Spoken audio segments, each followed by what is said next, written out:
Lakeland Public Television's Common Ground is brought to you by the Minnesota Arts and Cultural Heritage Fund. Common Ground is funded by the Minnesota Arts and Cultural Heritage Fund with money from the vote of the people of Minnesota on November 4th, 2008. Hello everyone and welcome to Common Ground. I'm your host, Ashley Hall. Common Ground captures the creative process of various artists living throughout our region. Each week we delve into the veiled history of our area, plus we take you inside the cultural events that put the North in North Country. On this week's episode of Common Ground, we give you a taste of Northern Minnesota at the Lefse contest in Bemidji. Bob Jenkins of Motley transforms his home into the North Pole, plus Charlotte Bailey of Big Fork shares her joy of quilting, and we have a finger-licking good time at the Nisswa BBQ Festival.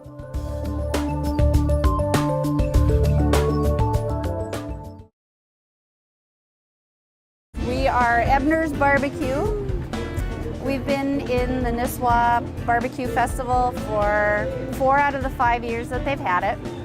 It's really a fun festival. It started out local. They're trying to expand it to make it more of a regional sort of a barbecue contest. I'm Mike and this is Tim, and together we are the Monkeys Uncles barbecue team from Minneapolis, Minnesota. We're a Kansas City Barbecue Society competition team.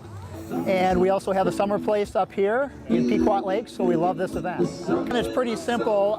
There's a sponsor, Schaefer's Meats of Nisswa, that provides every team with roughly a case of ribs that we prepare.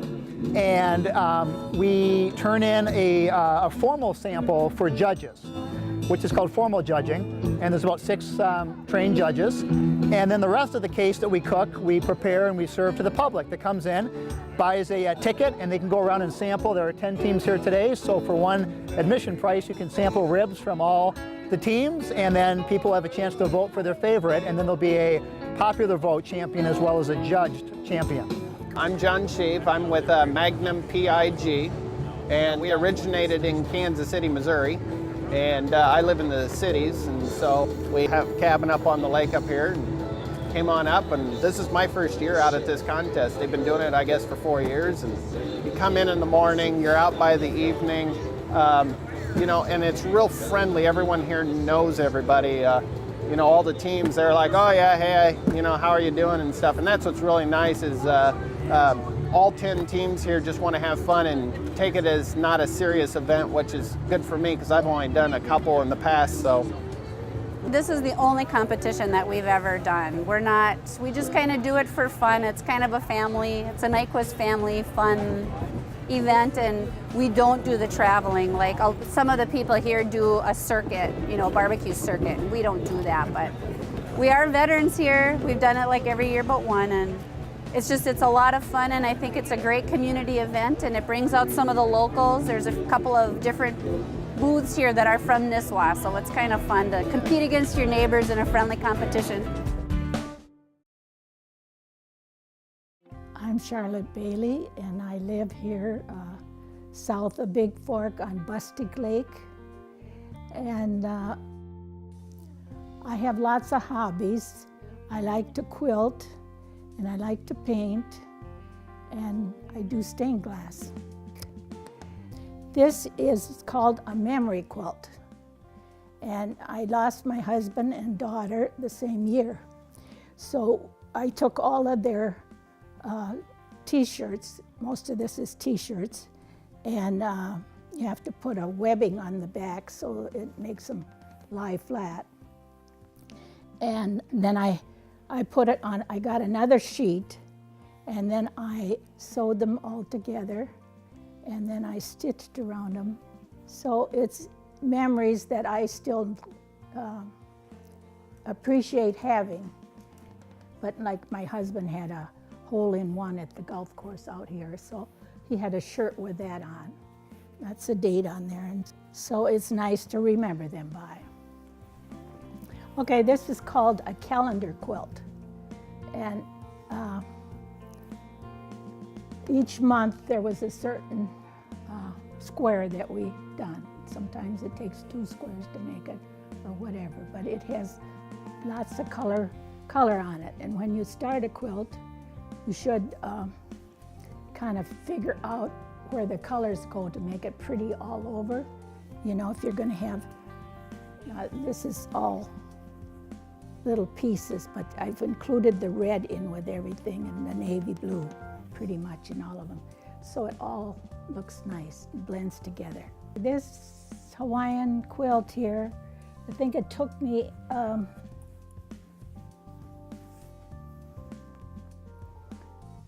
1991 to 1999. And we used to go over to Hawaii every time Ron couldn't haul wood. So it went back and forth through them years in the plane with me because I was working on the top all the time. Well, then when I got the filler in it and started quilting, I didn't take it because it was too big and too heavy. So I had to finish it in Minnesota here. So this is the Royal Hawaiian Symbols. That's the pattern on it. And it came from an older Hawaiian lady over in Hawaii. She gave it to a friend, and the friend gave it to me. So, and you cut this upper piece, that's all the red. You fold it in quarter, and then you cut it all together, and it's all alike then. And then you have to put it out on this bottom and baste it all around so it's equal. And then you have to turn this all under and then do your finish stitch on that. And then after you do that, then you quilt it. And you always go around your design. This you just figure out yourself and try to keep it half an inch, or some have big, but the closer together, I think the better it looks. So you just keep going around and figure out how you can keep it, you know, half an inch apart. This quilt here is made entirely of feed sacks and flour sacks. And I was down to a sale in southern Minnesota that had a bunch of feed sacks for sale. So I picked out all the blue ones I could, because then I could use the blue. You know, you have to have enough like them, you know, they're about that high and that wide. And we always used to fight over them. I lived on a farm because we got new blouses. We'd make new blouses with them. And so, of course, we had to take turns, you know, and that's how I learned to sew, because they were only so wide, and maybe your pattern wasn't quite that wide, so you pieced it under the arms with an extra piece that was left. And that's how I learned to sew. I really appreciated doing it because I got to sew pretty good. This is all different pieces in here too, and Dresden plate is the pattern.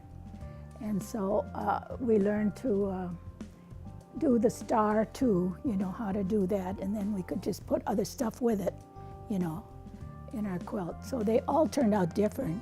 And it's kind of nice if you do try the same type of quilt, although nobody else had feed sacks like I did. On the back are feed sacks too. I put it all with feed sacks on. I had to get enough of each material. I had to piece it here and then use this other on the other end, but it kind of matches with the blue, you know. Well, I think they used whatever they had. And, you know, the flour sacks they made sheets out of, underwear sometimes. Whatever they had, they just used, and it worked for them, you know, because material was high, and then we didn't get to town much, you know. This was all 100% cotton, even in the feed sacks. It's a little heavier, but it's not scratchy, because we had blouses, and we wouldn't have had them if they had been scratchy. So I wished I'd saved a blouse that I had. First thing we do is wash them to get so it doesn't shrink up after you get it in the quilt. So when husbands used to say when they heard the washing machine going, when they come home from town, they knew they got some more material.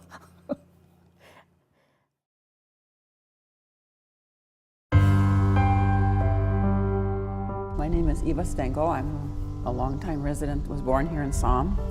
This is the original log school. It was built in 1903 and used until 1912. I've been around it all my life, so it is nothing special or unusual.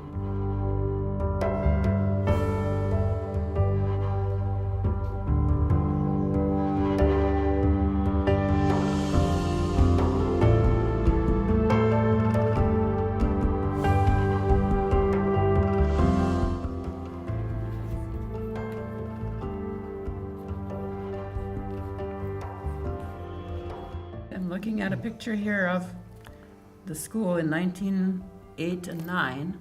There's about 17 people on here. And one of them is Alan's dad, Arthur Krugthing, over here someplace. And one is my mother, and I think she's right here. I'm Bob Jenkins, and I'm sort of a Christmas nut. We're going to be doing a benefit here for Heart and Hands to raise money for them. Last year they gave away 400 and some coats to the needy. And so we're going to use this. I do an open house one night for the charity. Every year I select a charity to use. I think the biggest year I had about 200. Last year I had about 140 come through the house. When you see the house, you'll understand why I'm considered a Christmas nut. There are 7 6-foot trees. There are a gazillion other things here in the house. It's unbelievable. I have always done Christmas, overdone it in some format. It takes us about 10 days to do this. I have a crew at various times that does it, and this year I think I had a crew of 9 people to do this. So it's a big project. Most of what I've got here is gotten after Christmas sales, or I've been dumpster diving, or rummage sales. One man's trash is another man's treasure. To understand what happened before this, I had to move 5 pieces of furniture are gone, and 400 and some pieces of crystal are gone. To pack all that up and put it away for about 6 weeks, that's what we do. Sometimes I have a discussion with some of my volunteers that they think something should go here. Well, it won't. It might fit there, but what was supposed to go there ain't gonna fit someplace else. Because when I designed this thing in my head, everything has its place. And if somebody wants to put something else out of place, it is not going to fit. It throws the whole ball of wax out of kilter.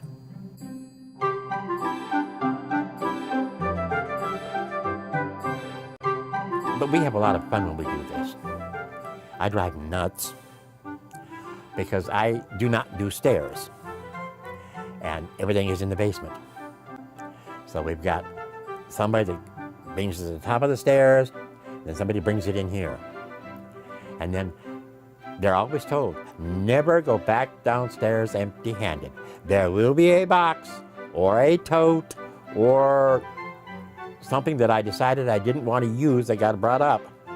Things just seem to multiply around here. I have here, I don't know where they all are. I think I have 17 nativity sets. I don't know where they are, but I got 17 of them. And I put them out, and then I forget where I put them. Because I've got them from 1-inch size to about 1 foot or 1.5 feet. And some are porcelain, some are glass, some are resin. They're all assorted things. My porcelain doll collection. Now, I have 2 Victorian doll tableaus. I'm working on a 3rd one. And everything is in proportion to the dolls. The furniture, the painting couch, the chairs, the tables, the pictures. They are like a frozen snapshot in time. One of the trees I have out in the dining room has ornaments that were on my grandmother's tree, on my mother's first tree, and on my first tree. So the ornaments on that tree are from 70 to 100 years old. And my white bears, I've only got just a few of them out now because I have or had probably 150 white bears. So I started out with one. Everybody starts out with one. And then people decide, well, you should have more. You should have a collection. And so you have a collection of white bears. I have store display, movable, Mr. and Mrs. Santas. And one of the most unusual I've got is a black Mr. and Mrs. Santa. I got them after Christmas because I have different ethnic things in my house as well. I have a kneeling, praying Santa at a nativity set. I have an angel from Guatemala. I have the black Melchior. I don't know if you're familiar with him or not, but he is the black wise man that brought the gold to the Christ child. I have probably 75 to 100 various size blue Santas, and he is called Pierre Noel. I first came across him when I lived in New Orleans because he's French or Tyrolean, from the Tyrolean area or that kind of area in Italy, Switzerland, and France. And that's where he's from. And he's dressed in blue. And I tell people I collect blue Santas. I've been told they do not exist. And yet, I have them. I have ornaments. I have even a Thomas Kincaid Santa, a blue Santa. And a lot of them have animals that they're carrying around because they are considered to be the patron saint of animals, or most of mine have somewhere an animal on it of some sort, my blue Santas. And a lot of times they have a light in their hand. So they're lighting the way. Every Christmas tree, my 6-footers, I have 7 of them here, have 1 or 2 or 3 or 4 ornaments that do not belong with that theme of the tree. And the reason I do that is because, oh, it looks like a nice tree. They're just walking by. They're not taking the time to stop and look. So therefore, they want to find that particular ornament or ornaments that don't go with that tree. Sometimes people go through the house and then they'll go back again because I didn't see this the first time. I didn't see this the second time because there is so much, it's overwhelming and it just is unbelievable. But I've got a sign out beside the door here. Such a big miracle with such a small child. That's the meaning of Christmas.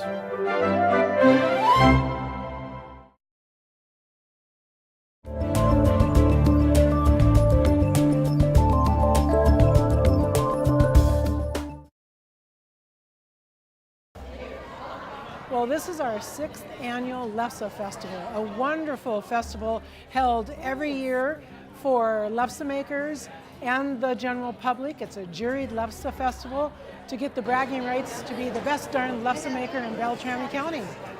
I'm Angie Jensen, and this is Julie Euland. And we got into the gluten-free because Julie found out that she can't have gluten. We are just getting our Lefse griddle ready to go.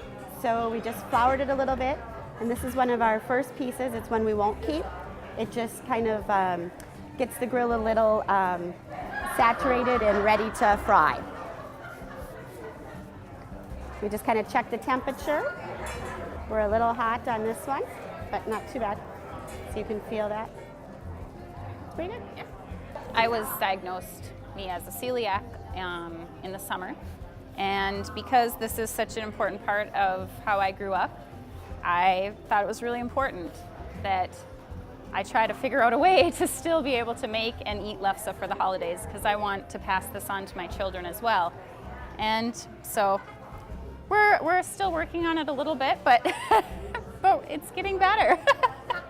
The gluten-free stuff is made with a combination of rice flour, tapioca, flour, and a bunch of different ingredients. Some people have tried it with a jello consistency to try to give it that texture that your flour gives. It's very important to flour your Lefse board and your rolling pin so the Lefse does not stick while you're rolling. When I'm rolling this, I'm trying to get it to stay in a perfect circle. Make Grandma proud. Grandma always said if it was thin enough to see the writing underneath, it was ready to fry. You can see the grills are seasoned. Like this is my grandma's Lefse grill. So this is an old Lefse griddle. We just get a little flour coating on there. I'm Bryce Ingvaldson from north of Deer River, and we came over to enter the contest today to see if we can be named the best darn Lefse maker in northern Minnesota. I've been making Lefse for, 30 years, I guess, at least. Started when my dad and I started back in the early 80s, and kind of got to be a family thing. My kids have been involved in it. And since my kids are grown and gone, now we got some friends that we got involved in it, and so we get together and make, 40, 50 dozen every year. So we have a lot of fun doing it. My grandmother used to make Lefse 100 years ago, and used the wood cook stove and made them almost the same size as the top of the wood stove. They were just huge. And we've decided here a few years ago to start making ours smaller size. It makes them easier we make them so they'll fit in a 1-gallon bag. And you can freeze them and thaw them out, and they're just as good after they're frozen as they are before. Looking for these bubbles to kind of start to show brown. Once they show any brown on them, then it's done. And then we put it in some damp rags over there because the edges have a tendency to get a little overcooked at times. My name is Taylor Fankel, and I'm making Lefse. I've been making Lefse for about 3 years. And I think one of the tricks would definitely be starting out with already cut pieces like this, so that way you don't have so many cracks in it, and it's not as disshapen. And then begin to roll out. You don't want to push too hard because you can create holes and blemishes in it, so you want to keep an even amount of force on it. And you want to make sure that if you start feeling it start to stick, you want to immediately take it to the side and flour it again. I've always really liked eating Lefse, and one of my mom's things that she's always recommended is if you love something, you should learn to make it. I haven't competed, however, I have done some demonstrations on making Lefse at the county fair and the state fair. And at the county fair, I've gotten grand champion, and at state fair, I got a blue ribbon. In this part of Minnesota, and in fact in most of Minnesota, there was Norwegian spoken on many of the streets for many years as the Norwegian immigration took place. And the food is the last to go. The language goes first, and then the food. So it's important that we keep these traditions alive so we don't forget who we are and where we came from. My grandparents were Norwegian immigrants. I'm a second-generation American, and all I have left really are the recipes and the know-how on how to make the goodies that I had from Grandma's table. I know that I'm carrying down recipes that have been in our family from generations. For instance, when I make my flatbread, I've been making it in stone pans. And I have a stereoscope card of a woman making flatbread on a rock with fire underneath the rock. And I thought, okay, I'm not doing the fire underneath the rock, but I'm doing the next thing that I could do in a modern age that would be most like that. My grandmother died when I was about 11 years old, and I only got to see her twice a year, usually around Christmas time. We would make an annual pilgrimage from Ohio to Minnesota. And so what I remember about the holidays are all of the good food that she served, but I never saw her make anything. And so I wish I could share, with her on how to make these things, because I had to go by my memories of taste and texture as a child.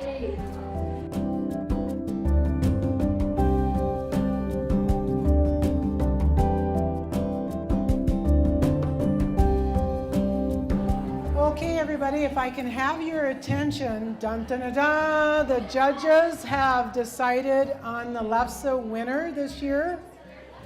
And the new Lefse winner is Angie Jensen.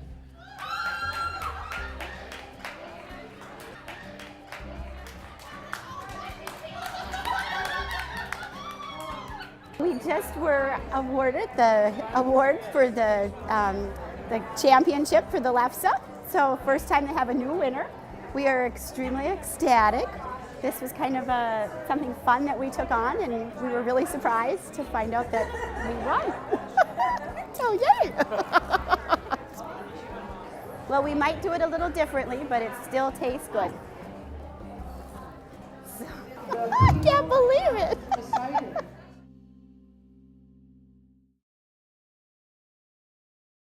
Thank you so much for joining us. We hope that you enjoyed the show, and we look forward to seeing you next week right here on Common Ground. If you have a segment idea for Common Ground pertaining to North Central Minnesota, contact us at legacy@lptv.org or call us at 218-333-3022. To view this episode or any Common Ground segment, visit us at lptv.org/Common Ground.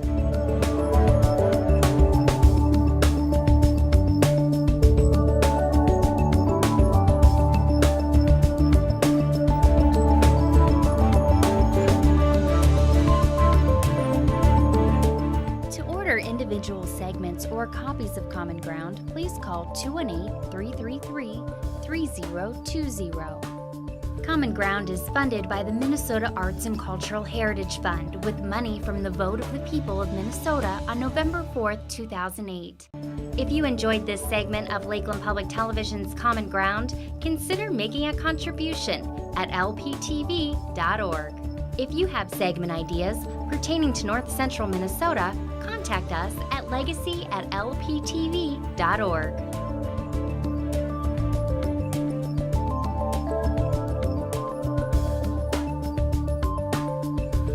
Common Ground is funded by the Minnesota Arts and Cultural Heritage Fund by the vote of the people on November 4th, 2008.